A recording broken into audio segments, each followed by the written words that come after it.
తెలంగాణ రాష్ట్ర చరిత్రలో రాజధాని వెలుపల మేడారంలో జరిగిన కేబినెట్ సమావేశం ముగిసింది. దాదాపు గంట పాటు సమావేశం జరిగింది. 18 అంశాలపై చర్చ జరిగింది. మున్సిపల్ ఎన్నికల నిర్వహణకు కేబినెట్ గ్రీన్ సిగ్నల్ ఇచ్చింది. ఫిబ్రవరి 2వ వారంలో మున్సిపల్ ఎన్నికలు జరగబోతున్నాయి. జిల్లాల పునర్విభజనపై చర్చ కూడా జరిగింది. జిల్లాల పునర్వ్యవస్థీకరణ కోసం రిటైర్డ్ జడ్జితో కమిషన్ వేయాలని నిర్ణయించారు.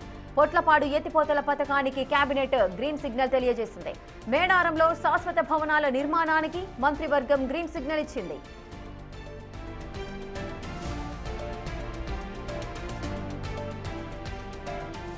ఇక తెలంగాణ రాష్ట్ర చరిత్రలోనే రాజధాని వెలుపల కేబినెట్ సమావేశం జరగడము ప్రాధాన్యత సంతరించుకుంది. అది కూడా గిరిజన జాతర, మహాజాతర అయినటువంటి మేడారం జాతర ఎక్కడైతే జరుగుతుందో ఆ మేడారంలోనే కేబినెట్ భేటీ అయితే జరిగింది. ఈ భేటీలో పలు కీలక అంశాలకు సంబంధించిన అంశాలను అయితే చర్చించారు. కొన్నింటికి గ్రీన్ సిగ్నల్ కూడా ఇచ్చారు. దాదాపు ఈ కేబినెట్ సమావేశము గంట పాటు అయితే కొనసాగింది. మొత్తంగా 18 అంశాలపై అయితే చర్చ జరిగింది కేబినెట్ సమావేశంలో. ముఖ్యంగా అటు మున్సిపల్ ఎన్నికల నిర్వహణకు కేబినెట్ గ్రీన్ సిగ్నల్ ఇచ్చింది. ఇక ఫిబ్రవరి 2వ వారంలో ఈ మున్సిపల్ ఎన్నికలు కూడా జరగబోతున్నాయి. అటు జిల్లాల పునర్విభజనపై కూడా చర్చ అయితే జరిగింది. జిల్లాల పునర్వ్యవస్థీకరణ కోసం రిటైర్డ్ జడ్జితో కమిషన్ వేయాలంటూ కూడా కేబినెట్ నిర్ణయించింది. ఇక కేబినెట్ భేటీకి సంబంధించిన పూర్తి డీటెయిల్స్ మా ప్రతినిధి వాసు అందిస్తారు. వాసు, మొత్తం 18 అంశాలకు సంబంధించిన చర్చ అయితే జరిగినట్టుగా తెలుస్తోంది. కేబినెట్ భేటీలో ఇంకా ఎటువంటి నిర్ణయాలు తీసుకున్నారు? తెలంగాణ ప్రభుత్వం మేడారంలో నిర్వహించినటువంటి కేబినెట్ భేటీలో కీలక అంశాలపై చర్చించి పలు అంశాలకు ఆమోదం తెలిపింది. అయితే 18 అంశాల అజెండాగా కేబినెట్ కొనసాగింది. దాదాపు 18 అంశాలు కూడా జిల్లాల పునర్వ్యవస్థీకరణ కోసం రిటైర్డ్ జడ్జితో కూడా కమిషన్ వేయాలని కేబినెట్ నిర్ణయించింది. ఇక పొట్లపాడు ఎత్తిపోతల పథకం ఏదైతే ఇక్కడ మేడారం పరిసర ప్రాంతాల్లో ఉన్నటువంటి ఈ పొట్లపాడు ఎత్తిపోతల పథకానికి 14,000 ఎకరాలకు సాగునీరు అందించే లక్ష్యంగా ఈ పొట్లపాడు ఎత్తిపోతల పథకాన్ని నిర్వహించాలని కూడా ప్రభుత్వం ఆమోదించింది. ఇక మేడారంలో శాశ్వత భవనాలు, ఎప్పటికీ కూడా తాత్కాలిక భవనాలతో కూడా మేడారం కోట్లాది ప్రజల ఏదైతే ఇక్కడ భక్తులు అమ్మవారిని దర్శించుకుంటారో ఈ నేపథ్యానికి సంబంధించి కూడా ఇక్కడ పూర్తిగా శాశ్వతంగా కూడా నిర్మాణాలు ఉండాలి అని కేబినెట్ నిర్ణయించింది. కాబట్టి మేడారంలో ఇప్పటికే దాదాపు 100 కోట్లతో కూడా అభివృద్ధి పనులు మాస్టర్ ప్లాన్ తో కూడా ముందుకెళ్తున్న ప్రభుత్వం భవిష్యత్తులో సైతం కూడా శాశ్వత భవనాల నిర్వహణకు సంబంధించి కేబినెట్ ఆమోదం తెలిపింది.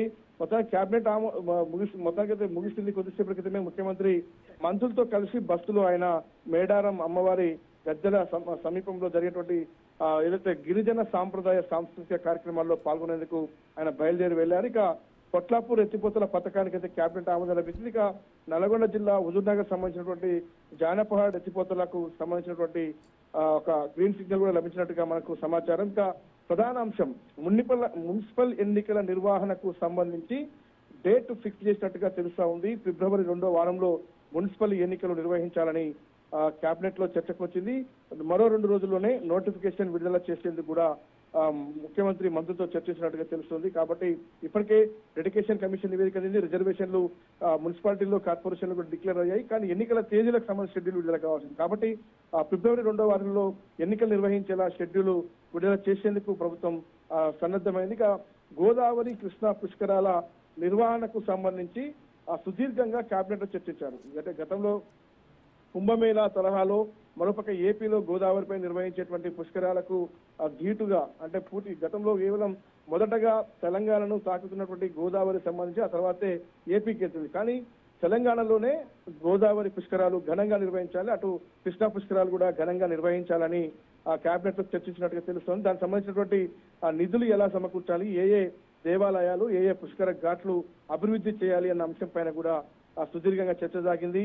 ప్రస్తుతం అయితే కీలక అంశాలకు సంబంధించి మంత్రులు మరి కాసేపట్లో మీడియాతో మాట్లాడే అవకాశం కనిపిస్తుంది. జెడ్పీటీసీ ఎంపీటీసీ ఎన్నికలకు సంబంధించి కూడా రిజర్వేషన్లు ఎలా ఉండాలి, ఎలా ముందుకు వెళ్ళాలి అన్న అంశం పైన కూడా చర్చకు వచ్చినట్టు తెలుస్తుంది. ఇక ఇటీవల కాలంలో మంత్రులకు సంబంధించి మీడియాలో వస్తున్నటువంటి వివాదాస్కరమైనటువంటి అంశాలపైన కూడా ముఖ్యమంత్రి మాట్లాడడం జరిగింది. ఇలాంటి వాటికి చెక్ పెట్టాలి, ఖచ్చితంగా కూడా మంత్రులు జాగ్రత్తగా ఉండాలి అనే దిశానిర్దేశం చేశారు. వరుసగా 3 మంత్రుల పైన వస్తున్నటువంటి ఆరోపణల నేపథ్యానికి సంబంధించి కూడా ముఖ్యమంత్రి మంత్రులతో చర్చించినట్టుగా సమాచారం అందుతోంది. ఇక కొద్దిసేపటి క్రితమే హరిత హోటల్లో ముగిసిన ఈ కేబినెట్ సమావేశానికి సంబంధించి కూడా ఆయన ఇక్కడి నుంచి కుటుంబ సభ్యులతో కలిపి మరోపక్క మంత్రులతో Yes, Vasu. కలిసి ఆయన ఒకే బస్సులో ప్రయాణిస్తూ కూడా అమ్మవారి గద్దెల ప్రాంగణానికి బయలుదేరి వెళ్లారు. గిరిజన సాంప్రదాయ కళా నృత్యాల ప్రదర్శనను ముఖ్యమంత్రి మంత్రులతో కలిసి కుటుంబ సభ్యులతో కలిసి తిలకించబోతా ఉన్నారు. చెప్పండి. ఎస్ వాసు, గత ప్రభుత్వంలో జిల్లాలకు సంబంధించి 10 జిల్లాలుగా ఉన్న తెలంగాణను 33 జిల్లాలుగా ఏర్పాటు చేశారు గత బీఆర్ఎస్ ప్రభుత్వము. సో ఇప్పుడు కాంగ్రెస్ ప్రభుత్వం వచ్చిన తర్వాత ఈ జిల్లాల పునర్వ్యవస్థీకరణకు సంబంధించి ఇప్పుడు రిటైర్డ్ జడ్జితో కమిషన్ అంటున్నారు. సో ఏం జరగబోతోంది? కమిషన్ కి వేయడానికి గల రీజన్స్ ఏంటి? ఎస్, హైదరాబాద్ తో పాటు రంగారెడ్డితో పాటు కొంతమంది పలు జిల్లాలకు సంబంధించినటువంటి మంత్రులు కూడా ఆ జిల్లాలను కోరుతున్న నేపథ్యం కావచ్చు. అటు చూస్తే మహబూబ్ నగర్ రంగారెడ్డి జిల్లాకు సంబంధించి అక్కడ జైపాల్ రెడ్డి పేరుతోటి కూడా జిల్లా ఏర్పాటు కావచ్చు, ఇటు సికింద్రాబాద్ జిల్లా ప్రత్యేక ఏర్పాటు కావచ్చు. కొన్ని అంటే ఇప్పటికే పలు జిల్లాలు ఇప్పటికే విడిపోయినప్పటికీ కూడా ఇప్పుడు అంటే మళ్ళీ తిరిగి ఉన్నటువంటి డిమాండ్ల నేపథ్యంలో కూడా ఎంతవరకు సాధ్యాసాధ్యాలు ఉన్నాయి, చేస్తే ఏముంటుంది, చేయకుంటే ఏముంటుంది, రాజకీయంగా లబ్ధి చేకూరే అంశాలు ఏమున్నాయి, మరోపక్క పాలనా పరంగా ప్రయోజనాలు ఏమున్నాయి, వీటన్నిటిని పరిగణలోకి తీసుకొని కూడా జిల్లాల పునర్విభజన ఎంతవరకు సాధ్యమవుతుంది, అసాధ్యమవుతుందన్న అంశాలకు సంబంధించి రంగారెడ్డి విభజన కావచ్చు, హైదరాబాద్ జిల్లాను విభజించి సికింద్రాబాద్ జిల్లా ఏర్పాటుకు సంబంధించిన అంశాలు కావచ్చు, మరికొన్ని ఇతర డిమాండ్లకు సంబంధించిన అంశాలు, పేర్ల మార్పుకు సంబంధించి వీటన్నిటి మీద కూడా ఒక రిటైర్డ్ జడ్జితో కూడా ఒక కమిషన్ ఏర్పాటు చేసి అసాధ్యాలపైన కూడా దాదాపు ఆయన ఇచ్చినటువంటి నివేదిక ఆధారంగా ముందుకు వెళ్లాలని ప్రభుత్వం ఒక నిర్ణయం వచ్చింది. కాబట్టి ఈ యొక్క జిల్లాల పునర్విభజనకు సంబంధించినటువంటి అంశంలో ఒక కమిషన్ ఏర్పాటు చేయాలని కూడా ప్రభుత్వం నిర్ణయించింది. అంటే కొన్ని సాగునీటి ప్రాజెక్టుల అంశాలతో పాటు కొన్ని కీలకమైనటువంటి మేడారం శాశ్వత భవనాలతో పాటు పలు అంశాలపైన గోదావరి కృష్ణ పుష్కరాల నిర్వహణతో పాటు మరికొన్ని కీలక అంశాలపైన మున్సిపల్ ఎన్నికలు, జెడ్పీటీసీ, ఎంపీటీసీ ఎన్నికలు వీటన్నిటిపైన కూడా సుదీర్ఘంగా క్యాబినెట్ గా దాదాపు 3 గంటల పైగా కొనసాగినటువంటి ఆ పరిస్థితి కనిపిస్తోంది.